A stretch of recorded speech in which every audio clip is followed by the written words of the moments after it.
Thank you. Can I just say before we begin, you are all going to get really bad neck aches. But the pictures are up and behind you. Anyway, thank you all for coming. Thank you. So, let's start from the beginning. Nick, in the beginning you were a music video maker. Oh. And how come you changed course? So I was directing a music video for Michael Jackson in 1995 called Earth Song. Some people over the age of 40 might know it.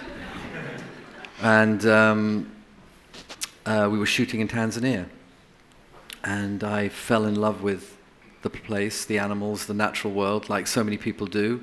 It has a kind of visceral impact upon you, an awful lot of people.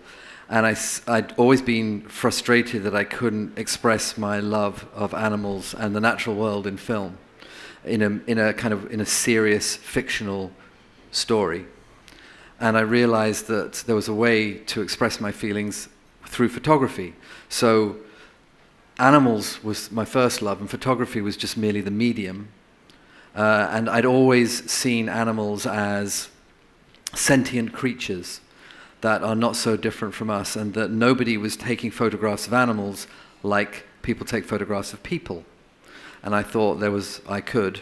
So that was the plan, and that's what I aimed towards as I initially directed stupid car commercials to pay for the work. Yeah. And when you started work, it was in 2001. Mm-hmm. You started your trilogy called On This Earth, a Shadow Falls Across the Ravaged Land. Yes. Very dramatic. And so, yeah, I mean, it was always going to... Sorry, go ahead. Yeah, so this is where it started with Paradise. Paradise, yes. So it was always being kind of the pessimistic person that I am. It was always going to be an elegy to a vanishing world. I always knew this world was disappearing. I just didn't imagine how fast it would be. But at the beginning, it was kind of like my honeymoon period. I just was absolutely in love with the place and just wanted to capture that paradise whilst I still saw it, both partly in landscape, but mainly in portraits.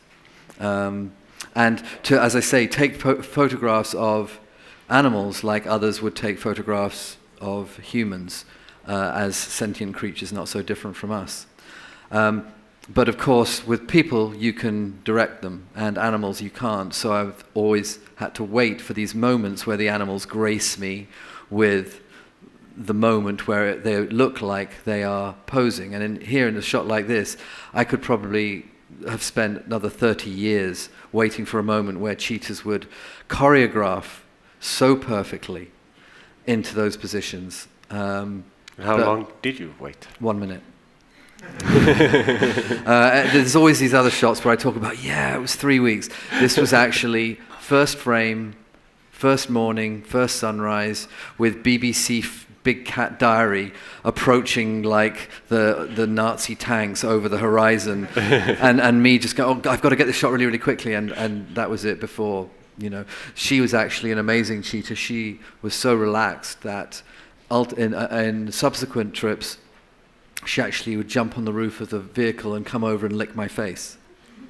And one of those cubs jumped in through the window of the Land Cruiser for shade, and we had to actually kind of give him a paw up to push him up out of the roof hatch.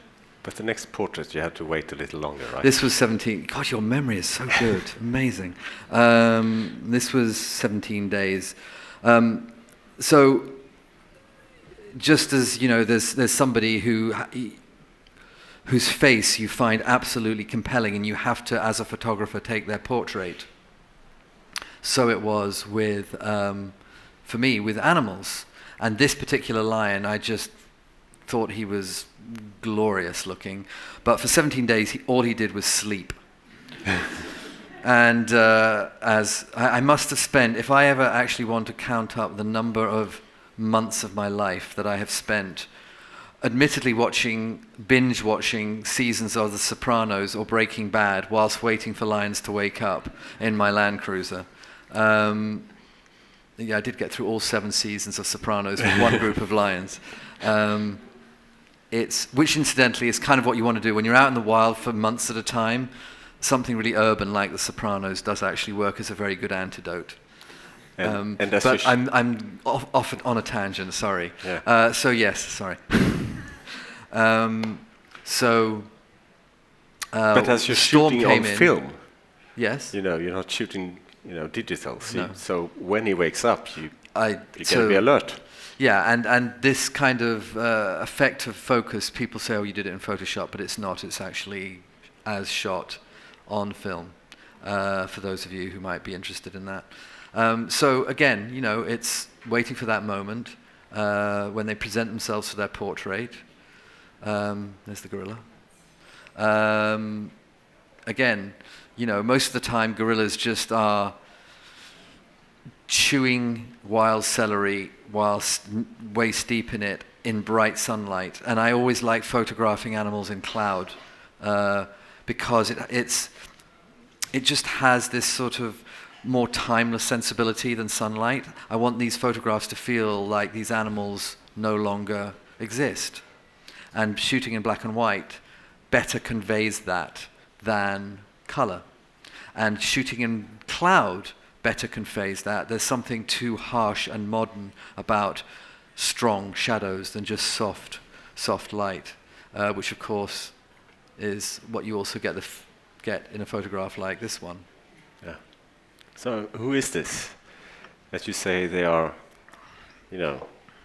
characters. They are individuals. Yeah. So this is Igor. Beautiful elephant. He was 45 years old. I photographed him in 2007. And 2 years later, you can see how close he let me get, totally trusting. And 2 years later, maybe because he was so trusting, poachers killed him. That was when I went back. I finished the second book in 2008. Went back in 2010 to start the third book. And this is when I discovered that he and a lot of other elephants I'd grown to know really well were being killed almost every week, it seemed. Because what happened in 2008? Yeah, thank you.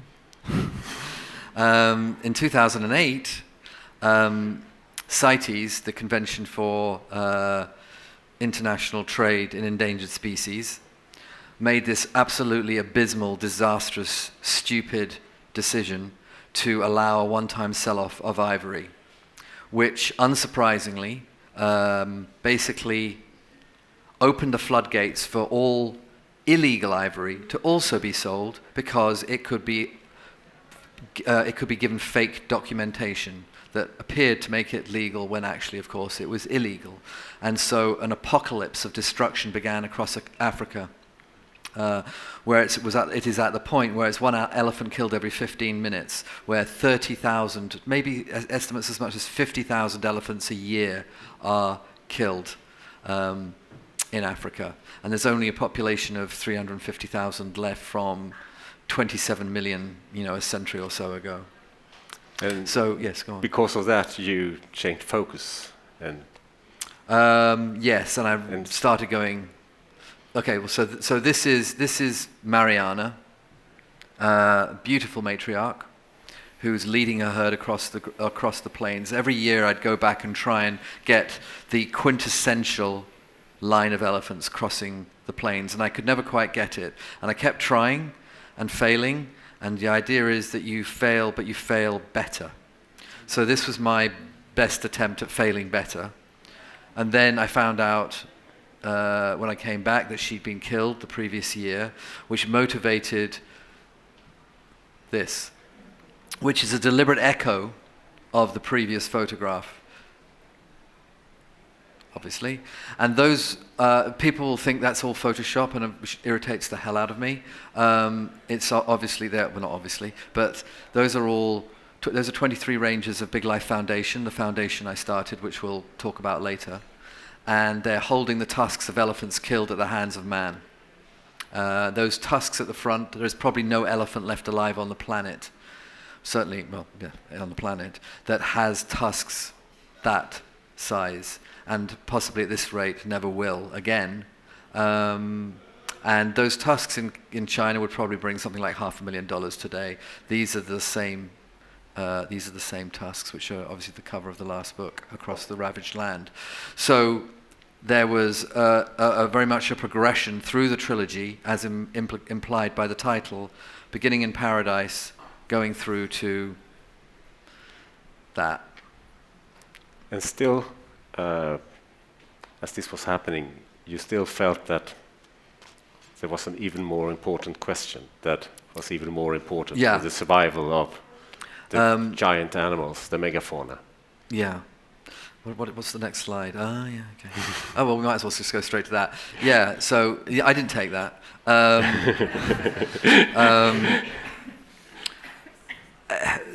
Reason for the woolly mammoth. The reason why there's a slide up of a woolly mammoth is I've always loved and been fascinated by the idea of what roamed the exact spot where we now live. Once upon a time. That for me is the most fascinating history of all, which doesn't get taught in schools. Instead of battles and treaties and stuff, can we talk about this amazing history of what once roamed, you know, cave lions and woolly mammoths and woolly rhinoceroses and ground sloths. And we wiped out those creatures. And the point is, equally extraordinary animals do still live today in Africa.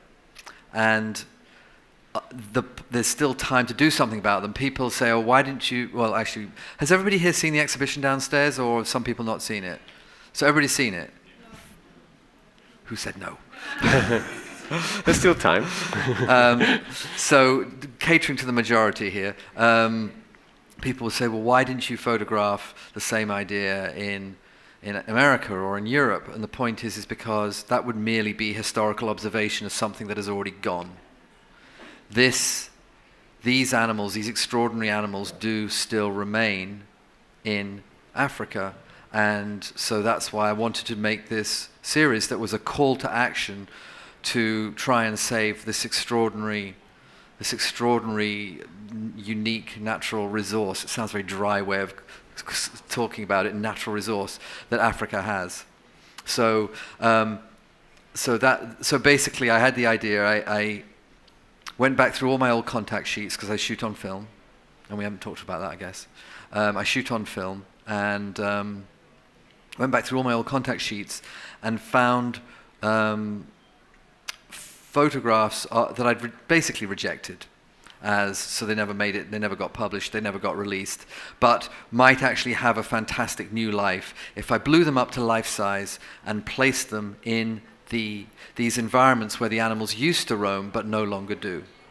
And also, I wanted to do this for real. I didn't want people saying, oh, you just did it in Photoshop, which is the default response for absolutely everything these days, and it inevitably drives me insane, because shooting reality is always, always, always better than shooting, than just doing something in Photoshop. But my wife said to me, for God's sake, take some behind-the-scenes photographs so people can see that you weren't just making it up and doing it at home. And I didn't listen to her, because I just thought, I like the idea of the mystery of creation. I mean, can you imagine if we were just like getting behind the scenes of Rembrandt, for argument's sake, like what he was doing, or Monet painting his water lilies or whatever? It just kind of takes away the mystique. So I just thought, no, art must speak for itself. And then got incredibly frustrated when, unsurprisingly, I started showing the photographs a few months ago, and people said, oh, you just did it in Photoshop then, right? And probably some of you, when you first walked into that space downstairs, went, oh, right, yeah, Photoshop. But then walked around the corner and saw this panel with the behind-the-scenes photographs, where, on location, we'd build these panels with the life-size animals and carry them out to the locations and put them up and strap them down. And so yeah, it's like 8 meter tall, 7, 8 meter tall photograph, sometimes 10 meters long. And again, you can see okay, so you've all seen that photo downstairs. Now look at it in sunlight. It's kind of crap. I know it's an iPhone photograph, but it's still crap that it's just shot in sun. There's no atmosphere. That's them putting the covers over at night before we come back the next day. And then, shot in cloud, bang. And not all cloud is the same. Not all cloud is created equal. Well, no, sorry, let me rephrase that. Not all flat light is created equal.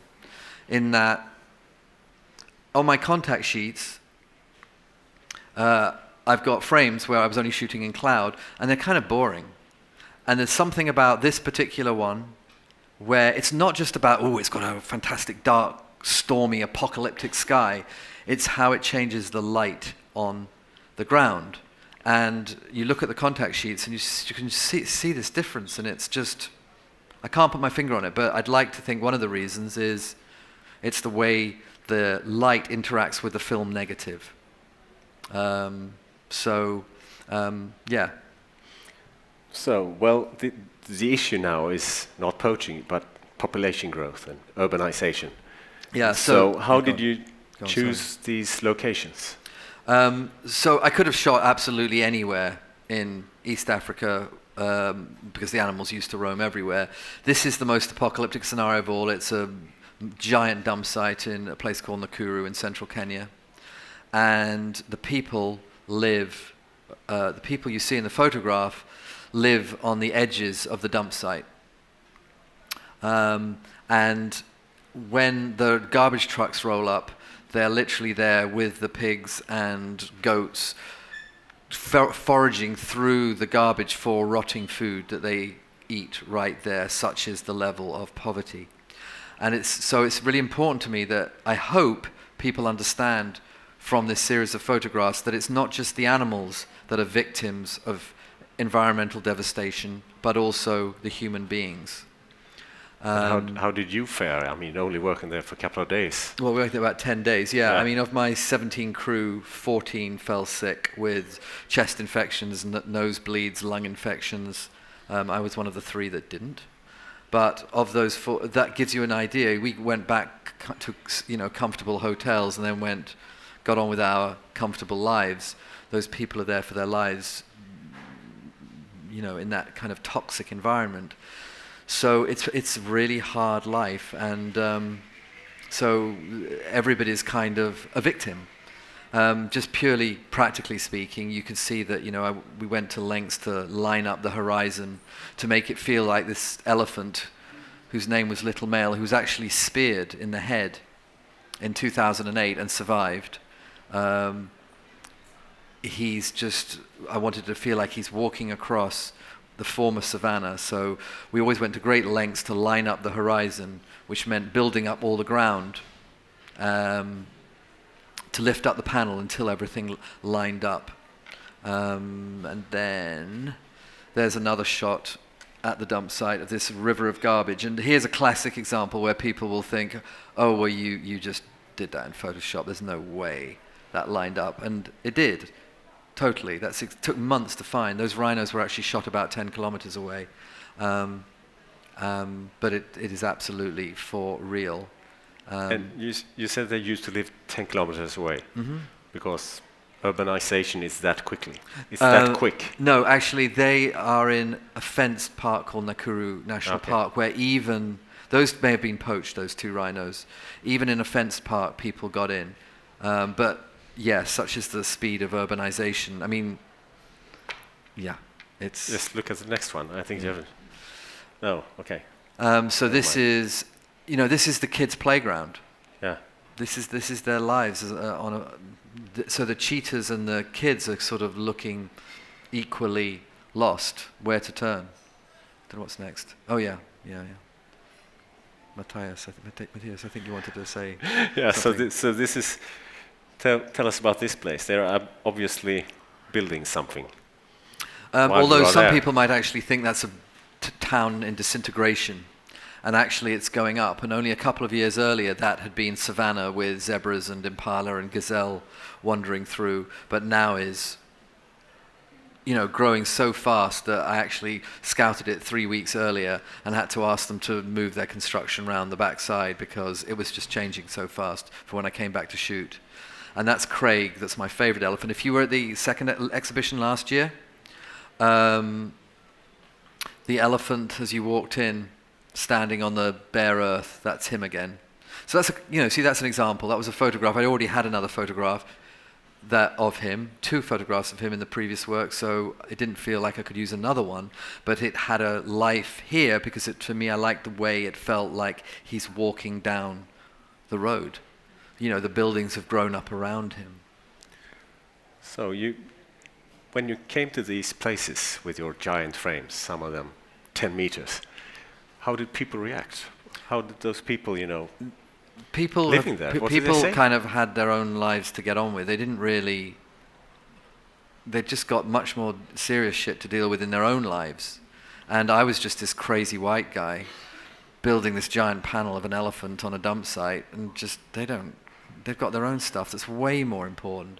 And then so the idea was that I wanted these panels to feel like ghosts in the landscape, and the people that are oblivious to them because the animals are no longer there. So shooting for long periods of time while I waited for the clouds to come in enabled this to naturally happen, that people are just getting on with their days, just doing their stuff and not paying any attention to me or the panel. Talking of progress, how many people here are actually interested in the kind of like actual, or photographers, or interested in the sort of specifics of photography? Okay, a few. So enough to just mention, this photograph actually was photographed the other way around, flipped. And as soon as I turned it this way, it worked much better. And the reason is because my theory is we read left to right. Progress is left to right. Defeat, retreat, is right to left. And I've always found that works with any image that I've played around with this. So for me, that chimpanzee is looking into the past, and its future is obstructed by human progress. And you turn it the other way, it just doesn't work as well. And not because, it's better compositionally, it's just for me that. And then I shot it at a long exposure just to kind of make it feel more like this is the chimpanzee, his life, his world is being left behind. And also it's, as you said, they are all rejects. And you rejected this because... that chimpanzee photograph, I don't know what I was thinking. I think that's a really lovely photograph of a chimp, and absolutely beyond my comprehension why I actually rejected that. No idea. But, what's next? But this photograph, you see, this was justified to be rejected because I just didn't see a connection between me and the chimpanzee. So it was rejected, but now it finds a new life. The weakness, which is him looking down, becomes the strength of the photograph, in that he appears to now be lamenting this world that he now finds himself in. So, what's the next one? Oh, same idea. Sorry, Matthias, what are you going to say? Or shall I just blather on? Well, stay on the theme, because there is a reason why you rejected this as well. Yeah. So this elephant, this rather lovely matriarch, her name was Kumquat. And... you said she's killed as well? So I took this photograph 2 weeks before she and 2 of her daughters were slaughtered by these poachers in very violent way. And the poachers were ultimately caught and put away in jail caught by the Big Life Foundation Rangers, that's my foundation. But I couldn't look at the photograph for the longest time. It just pissed me off and upset me too much.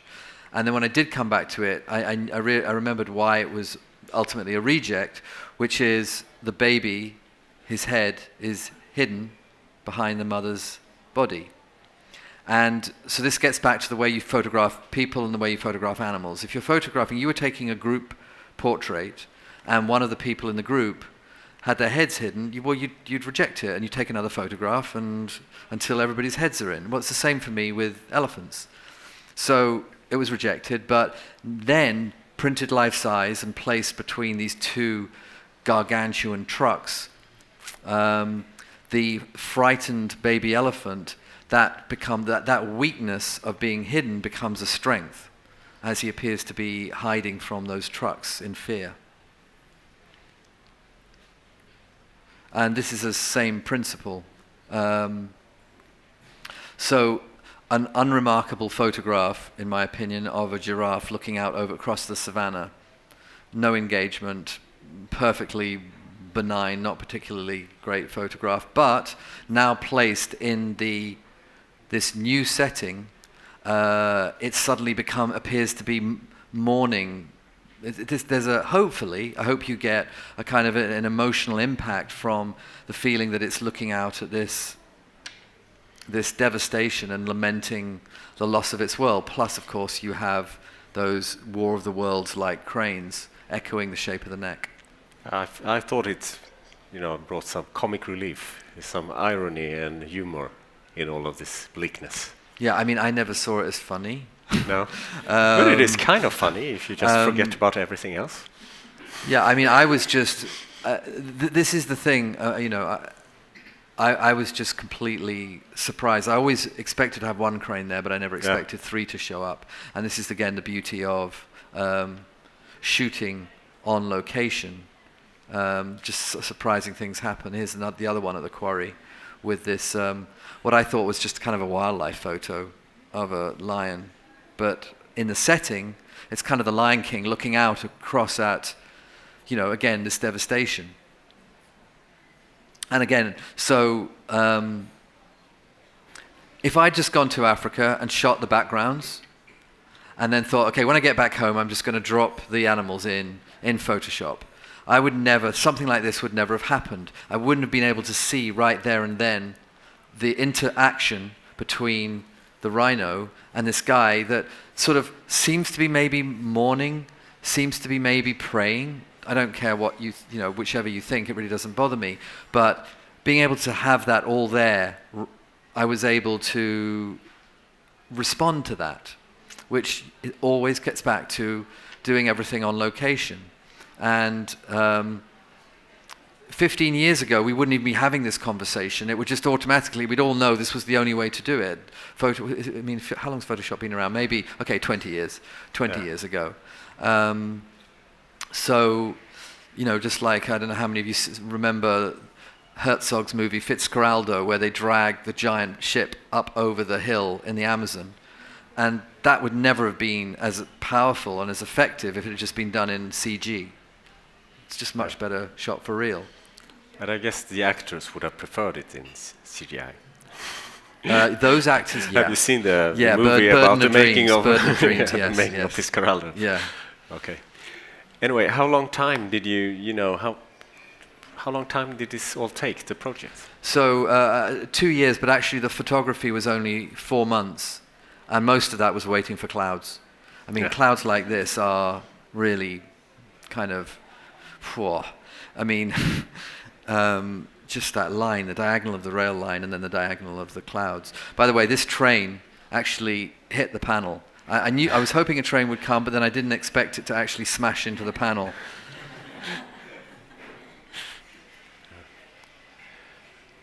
And the roughness of the panels, that they are a bit scratchy. Is that because of rain or? I wanted everything to feel as three-dimensional as possible. So I was always looking for people to walk across in front, but the animals didn't feel isolated, or trying to turn it at an angle, but that didn't work because the animals were front on or sideways. Another thing was just letting the panels get a bit damaged, so you sort of start to feel like they're there a bit more. But then even then that's easy to do in Photoshop. Okay. Look what's up next. Yeah, this is the most depressing image, I think, because the last picture you saw the train coming, and even though think what you want about urbanization, but trains are good. They take you where you want to go, and it's progress. But here you have, society's fixed. The houses are there, and the cars and everything is, in order. But still, society has already, started to. What do you say? Well, so this was the final photo in the series, and I wanted one photograph where somebody acknowledged the existence of the animals, and I always felt it should be a child or a baby, because I think that when we're born, we have a natural instinctual connection to nature, and that as we get older, we lose it because we get wrapped up in the world of iPads or iPods or teen pressure, societal pressure, whatever. But back at the beginning, we have that connection. So, but this, more than any photograph, shows the impact, the power, the benefit, the superiority of shooting on location. So again, that elephant photo, I didn't think it was that great, but there, when I placed it there, and with these two gargantuan concrete pillars, the elephants felt trapped. And then there's this kind of unexpected for me, there was this connection between the mother elephant and these kids, homeless kids sniffing glue. They're both kind of homeless, they're both lost. So that there was that interplay. And then this little kid on the right unexpectedly walks in and touches the trunk that appears to actually be emerging out of the panel. There's this billboard that I never expected in the back, where there's this very middle-class African man leaning back on his garden chair with a tagline underneath, "Lean back, your life is on track." So all that would never have happened had I not just had the photo there and had the time with the people, just letting the whole thing unfold and just getting so used to us they just didn't care, and then getting that particular photograph. And that's why it's so depressing, It's with the glue sniffing kids. Did you have any contact with them? Did they I actually wasn't. Well, I had to just let them end up where they ended up because I wasn't allowed to in any way direct them, because that was a violation of child labor laws. So it was just they'd end up where they ended up. Yeah. And this is what happened. So yeah. So everything is depressing, right? Everything is depressing. No. When you look through these images, you think, I don't know if when you walked around the exhibition, you went, Jesus Christ, there's no hope. This is really depressing. I mean, it's just apocalyptic. It's the end of nature, the end of the planet. But what I couldn't get in the photographs was this call to action, that there is hope. But to explain that, I just have to go back into kind of depression for a second again, to a map. That map on the left is the elephant's former range, that whole red and brown area. Basically, you can see the entire continent, 27 million elephants as opposed to about 300 or 1,000 or so now. On the map on the right is 2011, so you can subtract another 150,000 elephants since then. And where Big Life Foundation, my foundation, works is the Amboseli ecosystem, which is in Kenya and Tanzania, and it's that orange blob just to the right of the little green blob. So that's kind of what used to happen a lot. And what used to happen still does happen a lot, just not in our area.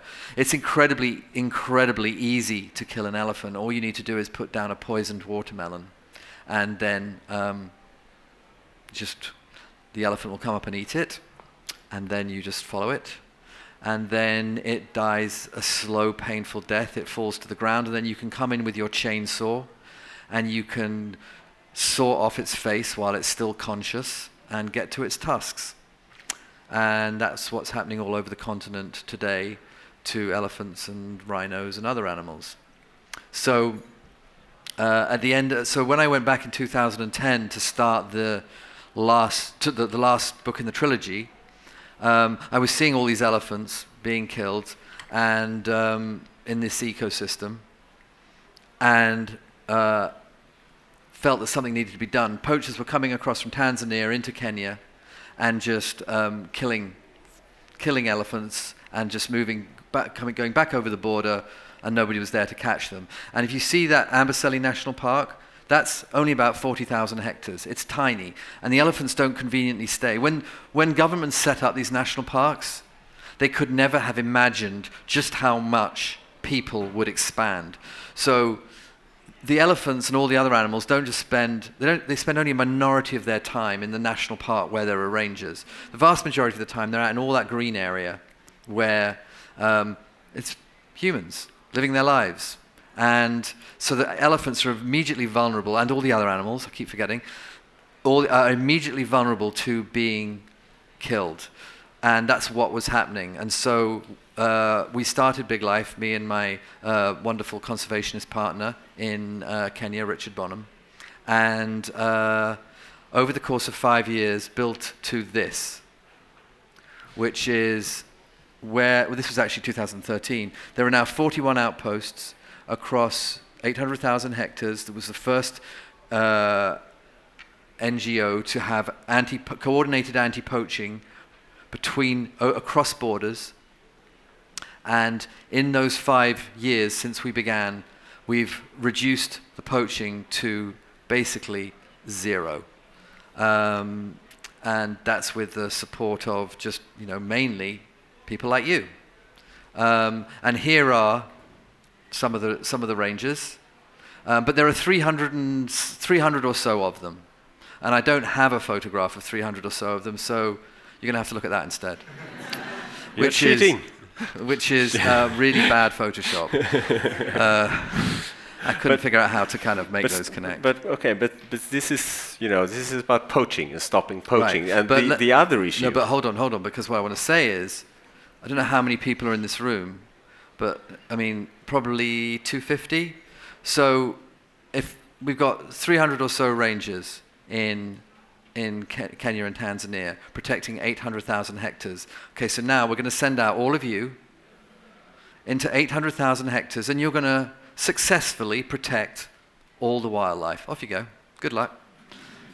Forget it. It's not going to happen. But it does work with our guys because of clicking on community, their families.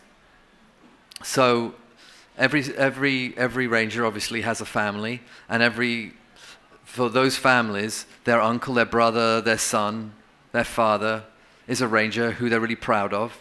And so instead of 300 pairs of eyes, there's thousands of pairs of eyes keeping an eye out for poachers coming in and letting us know and responding accordingly and catching the poachers, or at the very worst, catching them after they've already killed. But there's been no killing of elephants in the last 2 or 3 years. What's the next one? Okay.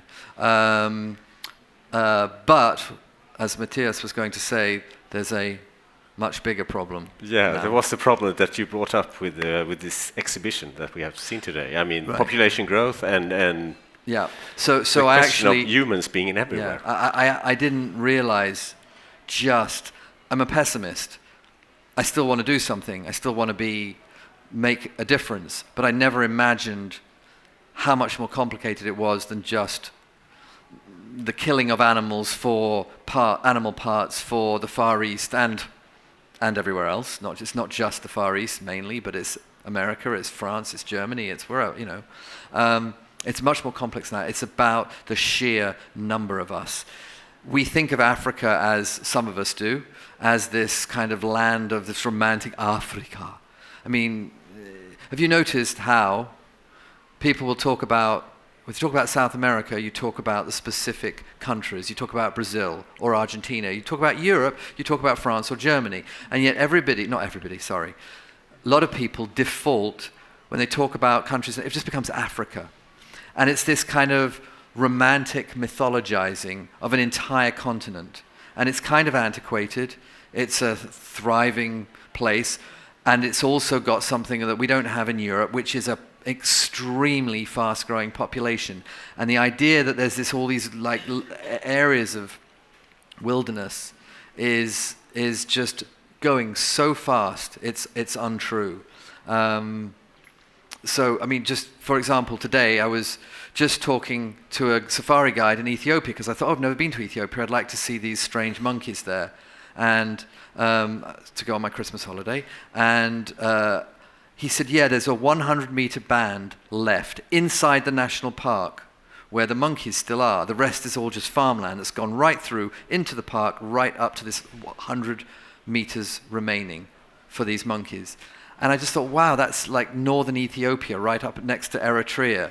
I just thought, that's surely not overrun. But that's a country of 60 million people. Kenya, go on. What right do we have to moralize about that? I mean, right. as you said, on all the other continents, 10,000 years ago, sometimes. Yes. 5,000 years ago. I'm stealing some of your water. We killed all of our own megafauna. We used to have aurochs, or what do you call them? We used to have the giant kangaroo. Have you seen that? Or the giant antler from North America. Right. It's a deer who's 3 meters tall. It's a crazy animal. We killed those way back. Yeah. And so what right do we have to lecture Africa about preserving? Because, an African would justifiably say, you had your chance. You destroyed your environment to develop your economies, and now it's our turn. So screw you, we're going to get on with it, and there'd be a point, there'd be a justification to it. But, the two are not mutually exclusive. You can protect the environment and develop economies. All of us would love to be completely poetic and go, oh, we want all these beautiful animals to be saved because the world's a better place for it. And the world's a more beautiful place for it. And it is. But in this day and age, you also have to be really pragmatic and understand there are people who need to have comfortable lives. But the point is, the way for a lot of these people to have comfortable lives is through protection of the environment. In these places where the animals still live, you take those animals away, and all you're left with is semi-arid desert, where the only source of income is livestock herding, which is ever more fraught with danger because of the increasing incidence of man-made climate change. So the point is, Africa in those places has the ability to be a world power when it comes to nature tourism. Big Life is now the biggest employer in the region. Nature tourism is the biggest employer within the region as a whole, and you take those animals away, those people have got nothing.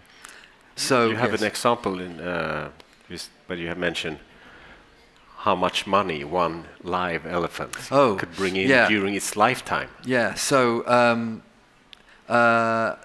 statistic, when an elephant is killed by poachers, on average that poacher and dealer will get around $20,000. But over the course of its natural lifetime, an elephant is expected to bring in around $1.6 million for the economy of the country, the local economy. So it's kind of, in that regard, it's a no-brainer. But you're talking about governments, not just African governments, all governments. I mean, just look at the Republicans in America who can't comprehend that long-term economic benefit of environmental protection. All they see is they just want to keep the industrialists happy who are kind of pressurizing them to open this, that, and the other. So, yeah.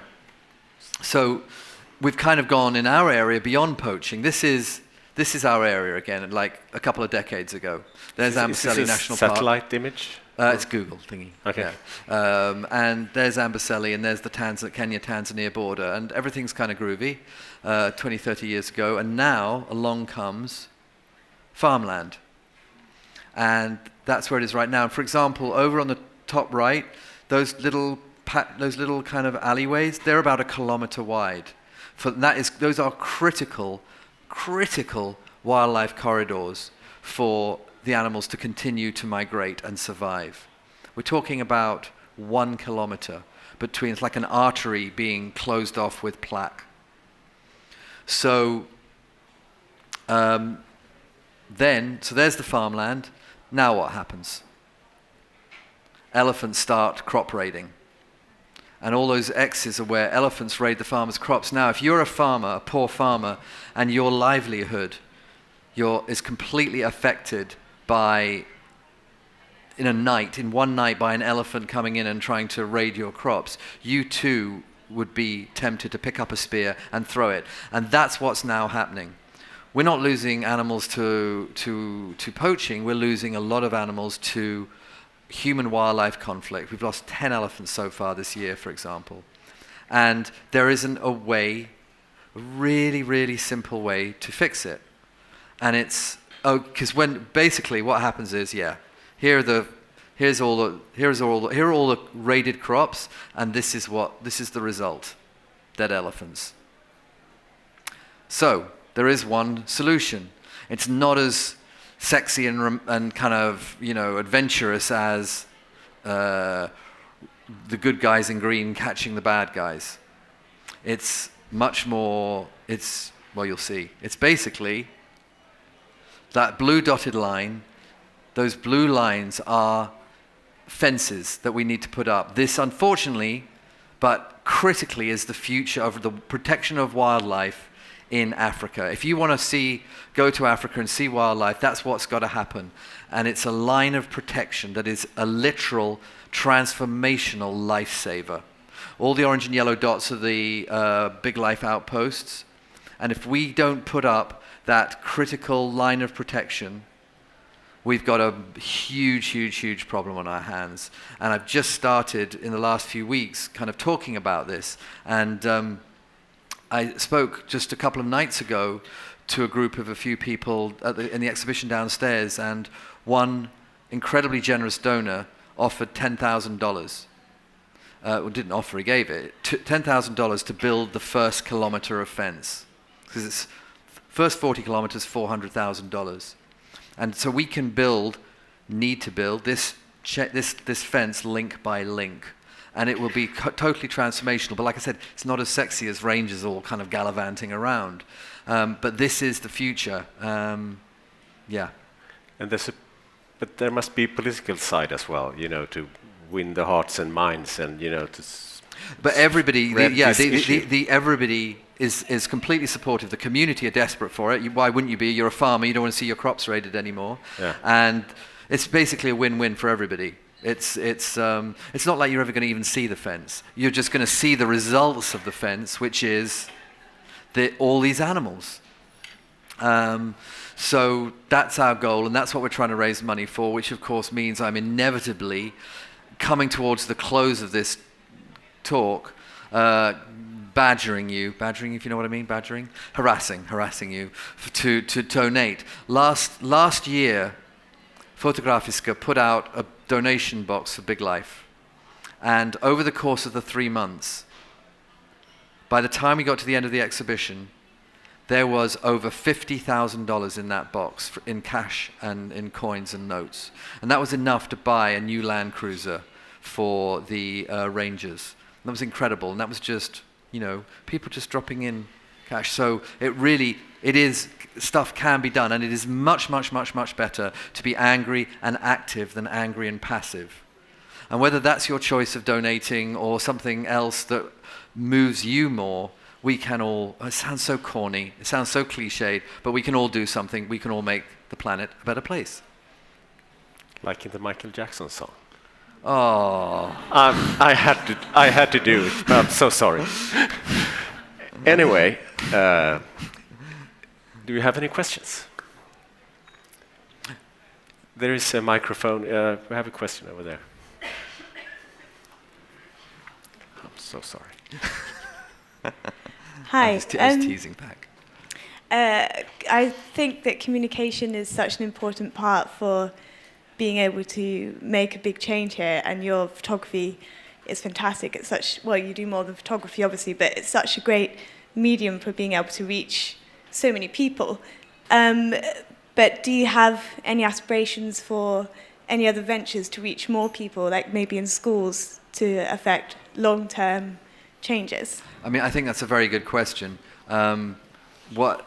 Everybody in this room is probably sympathetic to what I've described, but we're all converted. what change can we make other than, like I said, donating or doing your own thing? I actually need this work rather urgently seen by industrialists, by government politicians in Africa, by Chinese government. And yes, education from a very early age so that kids are not so desensitized. I really fear how desensitized kids are becoming to nature. I mean, maybe less so in Sweden, but certainly in places like, Britain and America, where I live. God knows for how much longer if the orange one gets in. I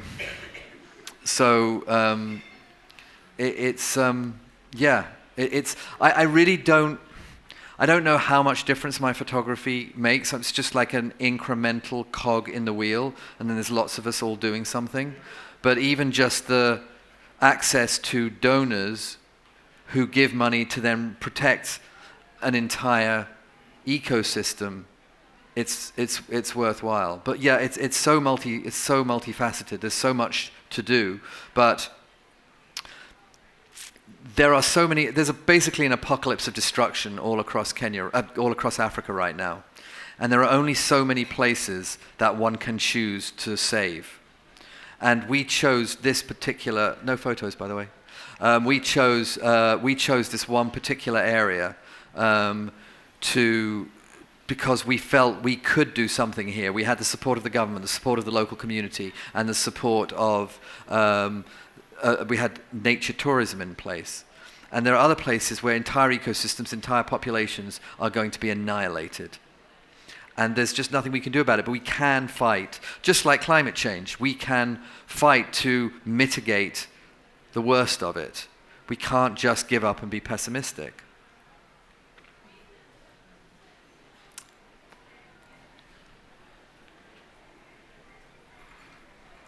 Just gonna, while that's going on, I'm just gonna click to another picture. Yay! Happy Rangers! Hey, so I understand that the problem of poaching is greater currently than the problem of overpopulation, according to the statistics you gave. So an elephant dying every 15 minutes due to poaching, as opposed to 10, you said, dying recently because of the encroachment of farming. And so current status is poaching is a greater problem.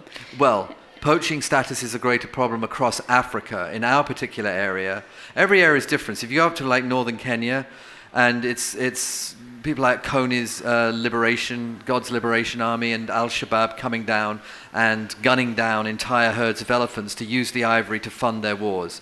That's one kind of poaching.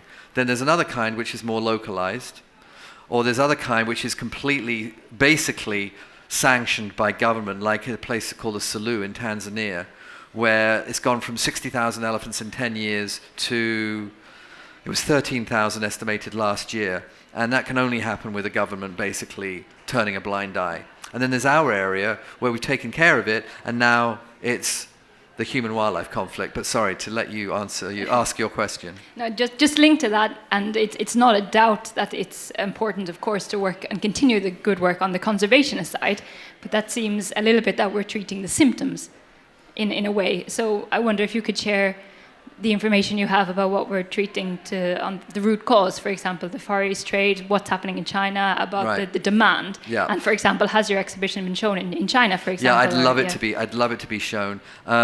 What we're basically doing in Africa, what we were doing in relation to poaching, was trying to staunch the flow of blood, stop the flow of blood, whilst hopefully the demand could be dealt with, because that's just more, my brain's going to explode if I try and take on even more, to try and so there are amazing groups like Wild Aid who run ads worth hundreds of millions of dollars with Chinese celebrities that inform the Chinese about, like until a couple of years ago, 80% of the Chinese thought that tusks just are like teeth.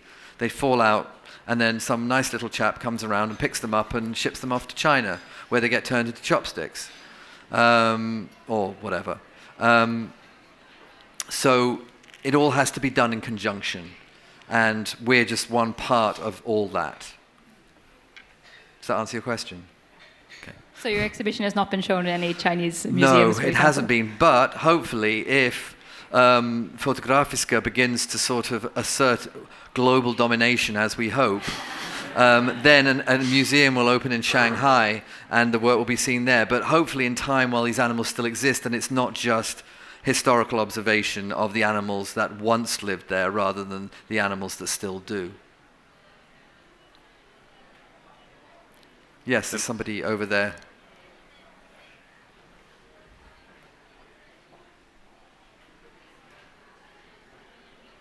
Thank you, Nick, for an amazing exhibition. I saw it before coming up here. And I followed you for a couple of exhibitions here at Fotografiska, and I'm so curious on what's the next step?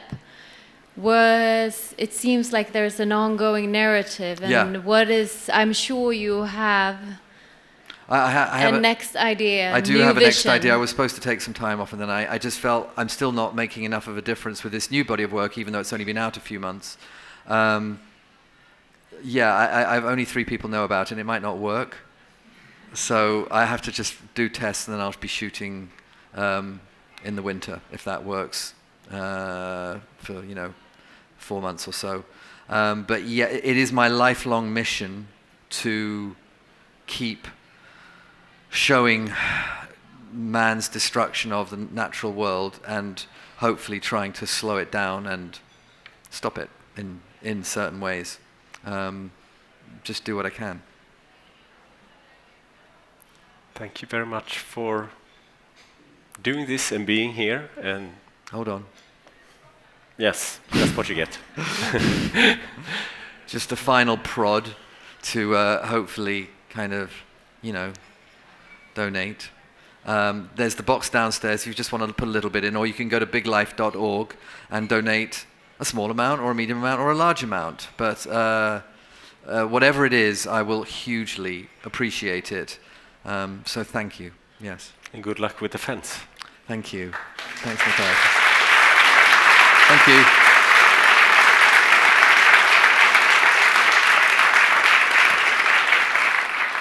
Very much.